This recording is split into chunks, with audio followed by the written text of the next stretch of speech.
Hey guys, तो आज हम एक नई मांगा स्टार्ट करने वाले हैं और मिस्ट्रीज, साइकोलॉजी, मर्डर्स और क्राइम्स जैसी चीजें इस मांगा की थीम होने वाली है।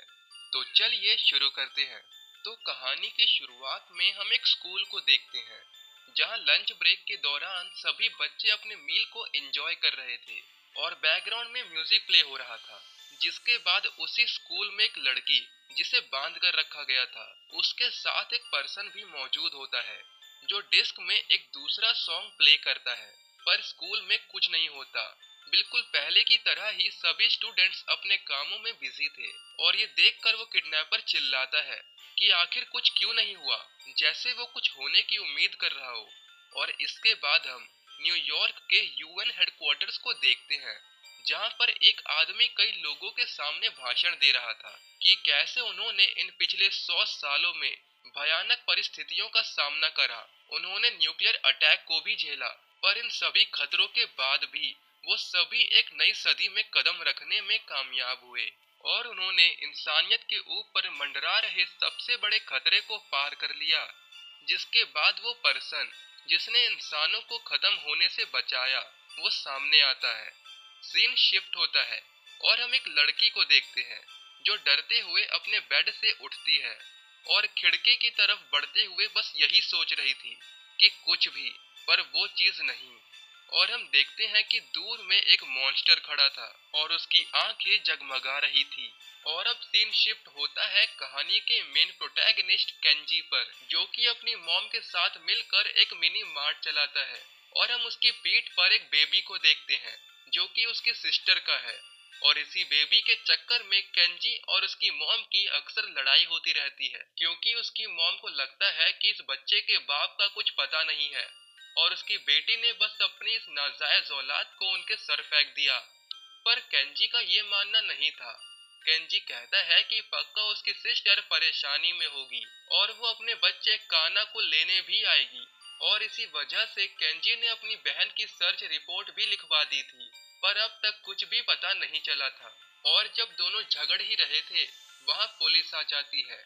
पुलिस केंजी से उसके स्टोर के बारे में कई सवाल पूछती है और उनके पूछने पर कि क्या वो लोग अभी भी डिलीवरीज करते हैं, केंजी कहता है सिर्फ ओल्ड कस्टमर्स को। जिसके बाद पुलिस केंजी से शिकीशिमा के बारे में पूछती है। केंजी को याद आता है प्रोफेसर शिकीशिमा, जिनका घर काफी अजीब है और हर जगह ब्लूप्रिंट्स और अजीब से गैजेट्स पड़े रहते हैं। केंजी बताता है कि उसने उनको 2 हफ्ते पहले डिलीवरी करी थी। पर फिर केंजी के पूछने पर कि आखिर उन्हें क्या हुआ, पुलिस बताती है कि शिकीशिमा गायब है, वो और उनकी पूरी फैमिली मिसिंग है। केंजी इससे काफी ज्यादा शॉक हो जाता है और दुखी भी, क्योंकि उसने अभी तक उनसे पेमेंट कलेक्ट नहीं करी थी। और इसके कुछ समय बाद केंजी शिकीशिमा के घर जाने लगता है और उसे रास्ते में उसका एक चाइल्डहुड फ्रेंड मिलता है जो कि एक फैंसी शॉप का मालिक था। दोनों के बीच में पार्टी को लेकर कुछ बातें होती हैं, जिसमें वो लोग अपने दोस्त क्रियोन की शादी के बारे में बात कर रहे थे कि कैसे अब सच में उनके दोस्त क्रियोन की शादी होने वाली है। दोनों उस वक्त को याद करते हैं जब उन्होंने क्रियोन की नुन्नी पर एक मेंढक बनाया था और वो दोनों ये सोचकर हंसने लग जाते हैं कि अगर वो निशान अभी तक वही होगा तो उसकी वाइफ की शादी वाली रात को क्या हालत होगी। और इन सभी बातों के बाद केंजी शिकीशिमा के घर पहुंचता है, पर उसे वहां कोई भी नहीं मिलता और वो अपनी बॉटल्स लेके वहां से जाने लगता है। पर तभी उसे एक अजीब सा निशान दीवार पर बना मिलता है। केंजी को ये सिंबल थोड़ा सा फेमिलियर लगता है और वो याद करने लगता है कि उसने आखिर इसे कहाँ देखा था। और हम पास्ट को देखते हैं जब केंजी और उसके सभी दोस्तों ने एक सीक्रेट बेस बनाया था और उनका मिशन था इस दुनिया को बुराई से बचाना। और उसी समय ओजो उन सभी बच्चों में से एक उनकी फ्रेंडशिप का एक सिंबल बनाता है और जो भी इस सिंबल को जानेगा वो एक सच्चा दोस्त होगा। कहानी फिर से प्रेजेंट में आती है, पर केंजी को उस सिंबल की कहानी याद नहीं आती और सीन फिर से न्यूयॉर्क के हेडक्वार्टर्स की तरफ शिफ्ट होता है जहां पर सभी लोग उस इंसान से मिलने का इंतजार कर रहे थे जिसने इंसानियत को बचाया है। और तभी वो आदमी सामने आता है और सभी लोग उसे फ्रेंड कहकर बुलाते हैं। फ्रेंड कुछ भी नहीं कहता है पर सभी लोगों की नजर उसी पर थी। और फिर फ्रेंड हवा में तैरने लगता है और ये देखकर सभी शॉक हो जाते हैं और उसके नीचे भी वही सिंबल था। और इन सब के बाद हर जगह एक वायरस के बारे में खबर आ रही होती है, जिसके लगने पर बॉडी में से सारा खून बाहर आ जाता है। और पुलिस को एक 24 साल के लड़के की बॉडी मिलती है, जो कि इंजीनियरिंग स्कूल ग्रेजुएट था, और इसकी बॉडी से भी सारा खून बाहर बह चुका था, पर शरीर पर कोई भी चोटों के निशान नहीं थे। इसलिए पुलिस वालों को शक था कि ये भी वायरस का शिकार हुआ है। और इसके बाद हम केंजी के दोस्त क्रियोन की शादी को देखते हैं, जहां पर केंजी के लगभग सारे दोस्त आए होते हैं। और हम देखते हैं क्रियोन को, जो कि अपनी वाइफ के साथ अपने दोस्तों से मिलने के लिए आता है। पर उसके सभी दोस्त तो क्रियोन को देख के काफी शॉक हो जाते हैं, और इन्हीं सब में उनकी कुछ बातें होती हैं, जहां क्रियोन कह रहा होता है कि उसकी वाइफ सच में काफी खूबसूरत है और अब उन सभी को भी जल्दी से शादी कर लेनी चाहिए, क्योंकि वो लोग अब बुढ़े हो रहे हैं। और क्रियोन के जाते ही उसके सभी दोस्त काफी ज्यादा हंसने लग जाते हैं कि क्या वो सच में अपना एक फ्रॉग एम्पायर बनाने वाला है। और इससे उन्हें उनके बचपन की याद आ जाती है, जब क्रियोन मेंढकों का शहंशाह बना था और वो सब एक दूसरे पर टॉय बुलेट्स फायर कर रहे थे। और उनकी गेम का एक रूल था, जहां पर 10 शॉट लगने पर उन्हें 10 बार आई एम डेड कहना होता था। सभी लोग इस पल को याद करके काफी खुश थे। पर केंजी तभी पेपर पर वही सिंबल ड्रॉ करता है और अपने दोस्तों से इसके बारे में पूछने लगता है। पर तभी वहां एक ओल्ड लेडी आ जाती है, जिसके हिसाब से वो 50 सालों से लोगों के रिश्ते करवा रही है। वो केंजी को एक लड़की की फोटो दिखाते हुए कहने लगती है कि ये बड़े संतरे वाली लड़की तुम्हें मिल सकती है, बस तुम्हें अपनी बहन के बच्चे का कुछ करना होगा, नहीं तो वो उसकी शादी नहीं करवा पाएगी।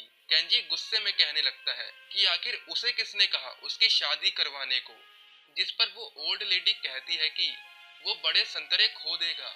और केंजी गुस्से में कहने लगता है कि दुनिया में बहुत सारे बड़े संतरे हैं, पर उसके पास सिर्फ एक ही काना है, उसकी भांजी। हम देखते हैं कि एक लेडी काना के साथ खेल रही होती है और केंजी की मॉम से बात करती है कि क्या केंजी को भी अब शादी कर लेनी चाहिए, जिस पर केंजी की मॉम कहने लगती है कि उसे कोई फर्क नहीं पड़ता, क्योंकि एक दिन केंजी अपनी बूढ़ी माँ को छोड़ के चला जाएगा।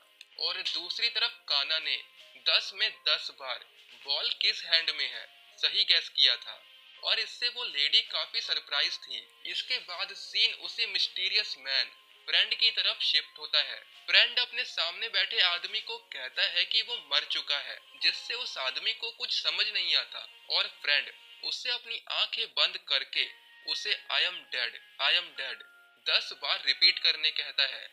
और इसके बाद फ्रेंड उस आदमी से पूछता है कि अब उसे क्या दिखाई दे रहा है, और उस आदमी को रोशनी दिखाई दे रही होती है। और इन सभी के बाद सीन दो पुलिस वालों की तरफ जाता है। दोनों एक दूसरे के केस के बारे में बात करते हैं। चाओ सान प्रोफेसर शिकीशिमा के केस पर काम कर रहा था, और यामा सान उस स्टूडेंट के केस पर काम कर रहा था जो कि वायरस का शिकार हुआ था। पर तभी यामा सान कहता है कि जो स्टूडेंट मरा वो प्रोफेसर शिकीशिमा का स्टूडेंट था और सेम स्कूल में भी था।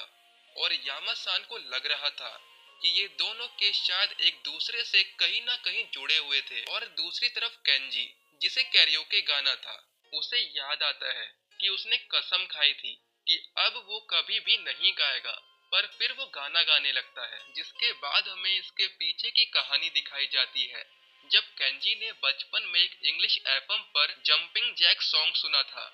और केंजी तो काफी हैरान हो गया था जब उसे पता चला कि अमेरिका में ये सॉन्ग सुनने के लिए 5 लाख लोग इकट्ठा हुए थे। और तभी से केंजी का भी सपना था कि वो बहुत सारे लोगों के सामने परफॉर्म करे। और केंजी को इस तरह से देखकर क्लास की एक लड़की यामागुची उस पर हंसती है। और फिर केंजी अपनी मॉम से गिटार मांगता है, पर उसकी मॉम मना कर देती है।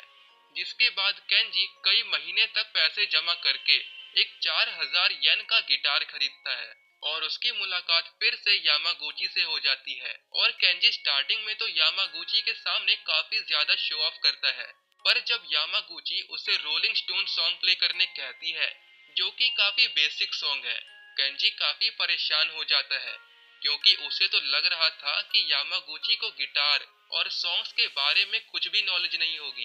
पर जब बाद में यामागुची बताती है कि जंपिंग जैक सॉन्ग को बजाने के लिए उसे एक फोक गिटार की जरूरत है, क्योंकि उसके हाथ में जो गिटार था वो एक क्लासिक गिटार था। और केंजी ये सब सुनकर काफी डिप्रेस हो जाता है, क्योंकि उसे तो कोई आइडिया ही नहीं था कि इतने सारे टाइप्स के भी गिटार होते हैं। और समय बीतने के बाद अब केंजी हाई स्कूल में था। उसने एक बैंड ज्वाइन कर लिया था और उसके हाथ में एक इलेक्ट्रिक गिटार भी आ चुका था। केंजी एक बंदे के साथ जिसका नाम स्पाइडर है, उसके साथ बैठकर उसके न्यू सॉन्ग के बारे में बात कर रहे थे, जिसमें स्पाइडर बोलता है कि उसके पास कोई भी अच्छा गिटारिस्ट नहीं है, जिस पर केंजी अपने आप पर इशारा करने लगता है कि वो एक अच्छा गिटारिस्ट है। पर स्पाइडर केंजी को इग्नोर मारते हुए उससे बैंड में रहने का मकसद पूछता है, जिस पर केंजी कहता है कि वो जापान के सबसे बड़े स्टेज पे परफॉर्म करना चाहता है। पर स्पाइडर के पूछने पर कि क्या वो सच में सीरियस है, केंजी हंसते हुए कहता है बिल्कुल भी नहीं। पर स्पाइडर बोलता है कि वो वहां जाने की कोशिश करेगा।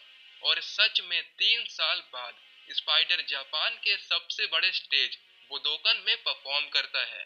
पर केंजी तो वहीं का वहीं रह जाता है। और हम फिर से प्रेजेंट में आ जाते हैं, जहां पर केंजी अपने स्टोर के सामने सफाई कर रहा था। और तभी यामागुची वहां से गुजरती है, जो कि अब मैरिड थी और साथ में 3 बच्चों की मदर। दोनों के बीच में एक छोटी सी टॉक होती है। यामागुची जाते जाते केंजी को भी जल्दी से शादी करने कहती है और केंजी यामागुची को उसकी तरफ से उसके हस्बैंड को हाई करने कहता है। और इसके बाद हम फ्रेंड को देखते हैं, जो कह रहा होता है कि एक बहुत ही बुरी खबर है, ये दुनिया जल्द ही खत्म हो जाएगी, पर जितने भी लोग मेरे साथ यहाँ पर हैं वो सभी जिंदा रहेंगे। और इतना सुनते ही वहां मौजूद सभी लोग फ्रेंड के नाम के नारे लगाने लग जाते हैं। और इसके कुछ दिन बाद सब कुछ नॉर्मल चल रहा था। केंजी अपनी शॉप में होता है और तभी केंजी का दोस्त मारुओ भागते हुए केंजी की शॉप में आता है और उसे न्यूज़पेपर दिखाता है, जिसमें उनके बचपन के दोस्त डोंकी ने स्कूल की छत से कूदकर सुसाइड कर लिया था। जिसके बाद केंजी को वो समय याद आता है जब वो डोंकी से पहली बार मिला था। डोंकी काफी गरीब था, उसके काफी सारे भाई बहन थे जो कि एक छोटी सी झोपड़ी में रहते थे, और उनकी माँ जो दिन भर मेहनत करती थी। जहाँ पर डोंकी की मॉम का हर दिन सिर्फ कपड़े धोने में ही निकल जाता था। डोंकी के पास एक टॉवल था जिसमें वो हमेशा अपनी नाक साफ करा करता था।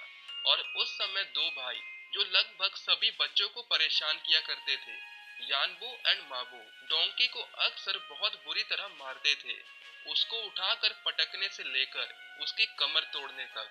यानबो एंड माबो के लिए डोंकी उनका रेसलिंग प्लेयर था। और उस वक्त केंजी और उसके दोस्त अक्सर अपनी सारी मीटिंग और आइसक्रीम के लिए एक पॉप्सिकल शॉप पर जाते थे, जिसे वो जीजी बाबा बुलाते थे, जहाँ पर जीजी बूढ़ा आदमी था और बाबा एक बूढ़ी औरत। पर अब वहाँ सिर्फ बाबा ही बची थी। तीनों दोस्त आइसक्रीम खाते हुए मस्ती कर रहे होते हैं।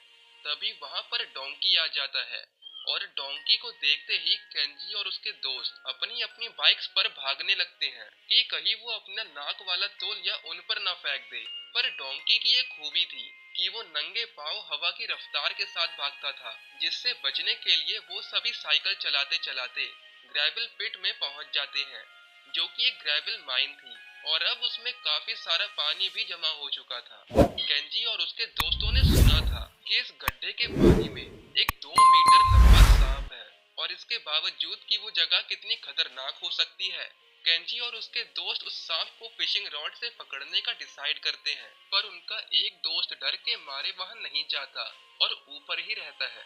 पर तभी वहां डोंकी अपने नाक वाले तौलिए के साथ पहुंच जाता है और केंजी का दोस्त चिल्लाने लग जाता है कि क्या वो उनकी बाइक चुराना चाहता है, और उसे दूर भगाने लगता है उनकी बाइक चोरी ना हो जाए। इस डर से केंजी और मराओ जल्दी से ऊपर जाने लगते हैं। पर तभी मराओ का पैर फिसल जाता है और उसी के साथ में अब केंजी भी फंस चुका था। दोनों आधा पानी में घुस चुके थे और अब मदद के लिए चिल्ला रहे थे। और अपने दोस्तों को इस हालत में देखकर योशितुने किसी बड़े को ढूंढने के लिए जाने लगता है, पर उसकी भी बाइक फिसल जाती है। जिसके बाद डोंकी अपने जूते उतारता है और तेजी से एक हट की तरफ भागता है। और वो एक रस्सी के साथ वापस आता है क्योंकि उसे वहाँ कोई बड़ा नहीं मिला था। डोंकी रस्सी केंजी और मराओ की तरफ फेंकता है, पर रस्सी थोड़ी सी छोटी पड़ जाती है, जिसके बाद डोंकी अपने तौलिए को उस रस्सी के साथ बांधकर उनकी तरफ फेंकता है और ना चाहते हुए भी उन्हें डोंकी का गंदा तौलिया पकड़ना पड़ता है। और इसी इंसिडेंट के बाद से केंजी, डोंकी और बाकी सभी अच्छे दोस्त बन जाते हैं और अपनी बाइक्स को छोड़कर डोंकी के साथ भागना शुरू करते हैं। और इन सभी यादों के साथ केंजी डोंकी के वेग फ्यूनरल से पहली वाली रात में जा रहा था। तभी उसे एक लेटर मिलता है जो कि डोंकी की तरफ से था। उस लेटर में लिखा था, केंजी तुम कैसे हो? काफी समय बीत गया हमें मिले हुए, और मुझे माफ करना केंजी कि तुम्हें अचानक से ये लेटर भेज रहा हूँ, पर क्या तुम्हें ये सिंबल याद है? और इन सभी के बाद हम केंजी और उसके दोस्तों को डोंकी के वेग पर प्रार्थना करते हुए देखते हैं। और ये सभी रस्म कराने के लिए डोंकी के वेग पे जो पंडित आया होता है वो एकदम मस्त सुशी और दारू दबा रहा होता है, जो देखकर केंजी को काफी गुस्सा आ रहा था। जिसके बाद केंजी भी अपने सभी दोस्तों के साथ खाने के लिए बैठ जाता है। सभी बात करने लगते हैं कि आखिर डोंकी अपने छोटे बच्चे और वाइफ के रहते हुए सुसाइड कैसे कर सकता है, और कहीं उसे स्टूडेंट तो परेशान नहीं करते थे। पर फिर वो सब ये भी सोचते हैं कि डोंकी बचपन में काफी बुली हुआ है, और अगर उसे सुसाइड करना होता तो वो कब का सुसाइड कर सकता था। किसी को भी डोंकी के सुसाइड के पीछे का रीजन समझ नहीं आ रहा था। और तभी केंजी अपनी जेब से डोंकी का भेजा लेटर निकालने लगता है, पर केंजी का फ्रेंड मोनचान सभी को डोंकी की याद में चीयर्स करने कहता है। सभी लोग ड्रिंक पीते हैं और क्रियोन को याद आता है कि पहले भी डोंकी ने 5th ग्रेड में सेकंड स्टोरी से छलांग लगा दी थी, पर उस समय केंजी वहाँ नहीं था। और मोनचान पूरा किस्सा बताना शुरू करता है। यह 5th ग्रेड की बात है। उस समय कात्सुमाता नाम का एक बच्चा, जिसे साइंस एक्सपेरिमेंट करना काफी पसंद था, उसकी मौत हमारे डिसेक्शन के एक्सपेरिमेंट से पहले हो जाती है। और ये बात फैल जाती है कि कात्सुमाता कुन हर रात साइंस लैब में डिसेक्शन करता है। और इसी तरह एक दिन जब मोनचैन की फिश टैंक साफ करने की ड्यूटी थी, वो ऑक्सीजन स्विच ऑन करना भूल जाता है। पर अब आधी रात हो चुकी थी और उसके अंदर इतनी हिम्मत नहीं थी कि वो साइंस लैब में जाकर स्विच ऑन कर सके। पर अगर वो ऐसा नहीं करता तो सारी मछलियां मर जाती और फिर उसे टीचर से डांट पड़ती। इसलिए वो अपने साथ डोंकी को ले जाता है। डोंकी को भूतों में बिल्कुल भी यकीन नहीं था। वो स्कूल के अंदर साइंस लैब में अकेले जाता है। बाकी सभी खिड़की से डोंकी को बाहर से ही देख रहे होते हैं। साइंस लैब में डोंकी स्विच ऑन कर देता है, पर तभी वो पीछे घूमता है और कुछ ऐसा देखता है जिससे उसकी रूह कांप जाती है। डोंकी सीधा दूसरी मंजिल से ही छलांग लगा देता है और बिना किसी को कुछ कहे वहां से भाग जाता है। बाकी सभी भी डर के मारे वहां से चले जाते हैं। जिसके बाद जब केंजी पूछता है कि आखिर डोंकी ने वहां क्या देखा, तो सभी कहते हैं कि उसने उन्हें कभी भी ये बात नहीं बताई। और क्रियोन कहता है कि शायद डोंकी छत से ये सोचकर कूद गया कि पहले की तरह कुछ नहीं होगा, और सभी हंसने लगते हैं। इन सभी के बाद हमें एक लड़के को दिखाया जाता है जिसका नाम है तामुरा मसाओ। मसाओ एक सीडी निकालता है और उसे सुनने लगता है, जिसे वो हीलिंग म्यूजिक कहता है। पर हम देखते हैं कि उस सीडी के कवर पर वही सेम सिंबल बना था, बल्कि उसके पूरे कमरे में हर जगह फ्रेंड का सिंबल दिखाई देता है।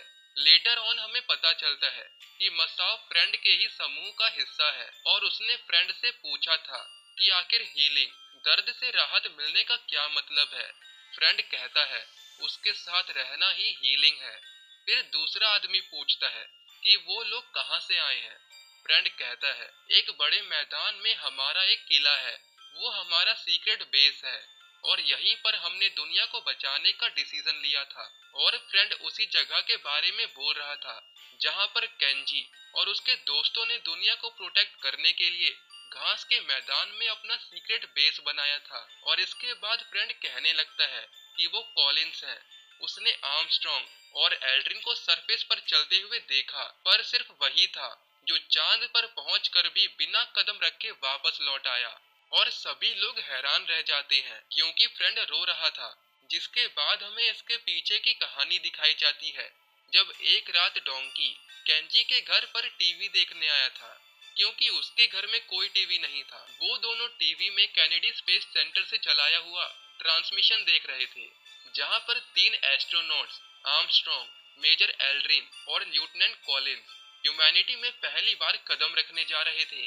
दोनों बस यही देखने के लिए कि वो सक्सीड होंगे या नहीं पूरी रात जगे रहते हैं। पर सब कुछ धुंधला दिख रहा था, आवाज भी कट कट के आ रही थी। केंजी के अंदर इतनी हिम्मत नहीं थी कि अब वो और जग सके, और वो वही कारपेट पर सो जाता है। अगले दिन केंजी अपने सभी दोस्तों से मिलता है, जहां पर वो दोनों भी सुबह के 5 बजे तक जगे रहे, पर लास्ट में क्या हुआ नहीं देख पाए। जिसके बाद केंजी बताता है कि डोंकी पूरी रात टीवी देखता रहा, सिर्फ वही बता सकता है कि आखिर क्या हुआ। तभी डोंकी तेजी से भागता हुआ आता है और सड़क से सीढ़ियों के ऊपर चढ़ जाता है। उसके दोस्त डोंकी को पीछे से आवाज लगाते हैं और डोंकी आर्मस्ट्रॉन्ग का कोट कहता है कि ये एक इंसान के लिए छोटा सा कदम था, पर इंसानियत के लिए ये एक बड़ी जीत है। डोंकी कहने लगता है कि वो भी चांद पर जाएगा और वहां से तेजी से भाग जाता है। किसी को कुछ समझ में नहीं आता।